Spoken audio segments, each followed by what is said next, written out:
Jai Swaminarayan. Om Namo Narayanaya. Namaste. Welcome back to Canto 5. Today we're looking at Chapter 7, the activities of King Bharata. Sukadeva Goswami continued speaking to Maharaja Parashit.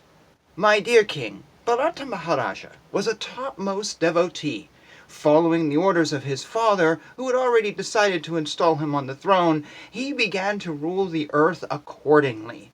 When Bharata Maharaja ruled the entire globe, he followed the orders of his father and married Pankajani, the daughter of Vishvarupa. Just as the false ego creates the subtle sense organs, Maharaja Bharata created 5 sons in the womb of his wife. These sons were Sumati, Rastrabrita, Sudarshana, Avarana, and Dhumraketu. Formerly, this planet was known as Ajanaba Varsha, but since Maharaja Bharata's reign, it has become known as Bharata Varsha. Maharaja Bharata was a very learned and experienced king on this earth. He perfectly ruled the citizens, being himself engaged in his own respective duties. Maharaja was as affectionate to the citizens as his father and grandfather had been before him.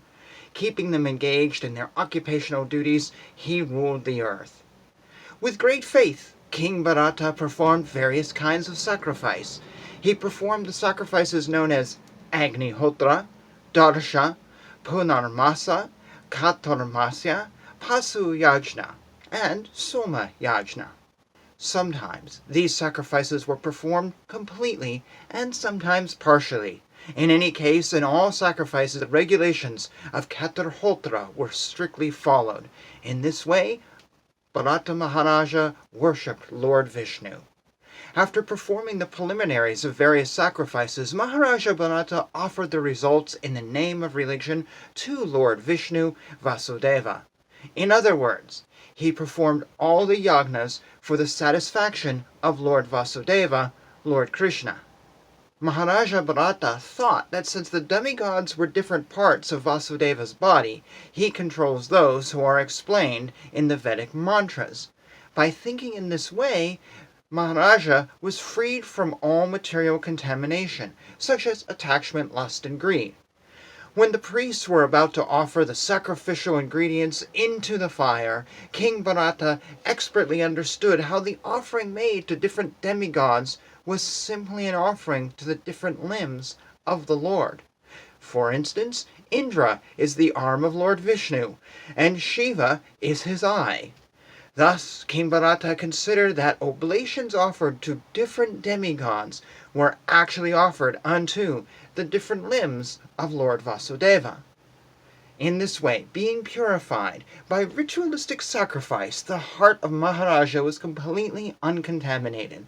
His devotional service unto Vyasadeva, Lord Krishna, increased day after day. Lord Krishna, the son of Vyasadeva, is the original personality of Godhead manifest as the Supersoul, as well as the impersonal Brahman. Yogis meditate upon the localized Paramatma situated in the heart. Jnanis worship the impersonal Brahma as the supreme absolute truth. And devotees worship Vyasadeva, Lord Krishna, whose transcendental body is described in the Shastras. His body is decorated with the Srivatsa, the Kaustubha jewel, and a flower garland, and his hands hold a conch shell, disc, club, and lotus flower. Devotees like Narada always think of him within their hearts. Destiny fixed the time for King Bharata's enjoyment of material opulence at 1,000 times 10,000 years. When that period was finished, he retired from family life and divided the wealth he had received from his forefathers among his sons. He left his paternal home, the reservoir of all opulence, and started for Pulahashrama, which is situated in Hardwar. The Salagrama Silas are obtainable there. At Pulahashrama, Lord Vishnu, Hari, out of his transcendental affection for his devotees, becomes visible to his devotee, satisfying his devotee's desires. There is also the Gandaki River, which is the best of all rivers. The Salagrama Sila, the marble pebbles, purifying all those places. On each and every marble pebble, up and down, circles like navels are visible.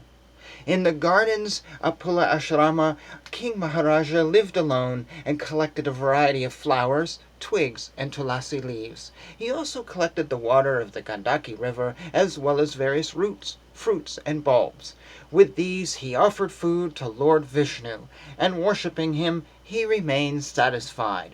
In this way his heart was completely uncontaminated, and he did not have the least desire for material enjoyment. All material desires vanished. In his steady position he felt full satisfaction, and was situated in devotional service. That most exalted devotee in this way engaged constantly in the devotional service of the Lord. Naturally his love for Vyasadeva, Krishna, increased more and more and melted his heart. Consequently, he gradually lost all attachment for regulative duties. The hairs of his body stood on end, and all the ecstatic bodily symptoms were manifest. Tears flowed from his eyes so much that he could not see anything. Thus he constantly meditated on the reddish lotus feet of the Lord. At that time his heart, which was like a lake, was filled with the water of ecstatic love. When his mind was immersed in that lake, he even forgot the regulative service to the Lord. Maharaja appeared very beautiful. He had a wealth of curly hair in his head, which was wet from bathing 3 times daily. He dressed in a deerskin. He worshipped Lord Narayana, whose body was composed of golden effulgence and who resided within the sun. Maharaja worshipped Lord Narayana by chanting the hymns given in the Rig Veda, and he recited the following verse as the sun rose. Lord Vishnu is situated in pure goodness. He illuminates the entire universe and bestows all benedictions upon his devotees. The Lord has created this universe from his own spiritual potency. According to his desire, the Lord entered the universe as the Supersoul, and by virtue of his different potencies he is maintaining all living entities desiring material enjoyment. Let me offer my respectful obeisances unto the Lord, who is the giver of intelligence. And thus ends Chapter 7. I have no words to expand upon this. I am just going to let it lie and allow you to start a conversation if you so wish. And until next time, I'm going to say thank you, as always. Jai Shri Krishna, Jai Shri Swami Narayan, Hare Krishna, Krishna Krishna, Hare Hare, Hare Rama, Rama Rama, Hare Hare.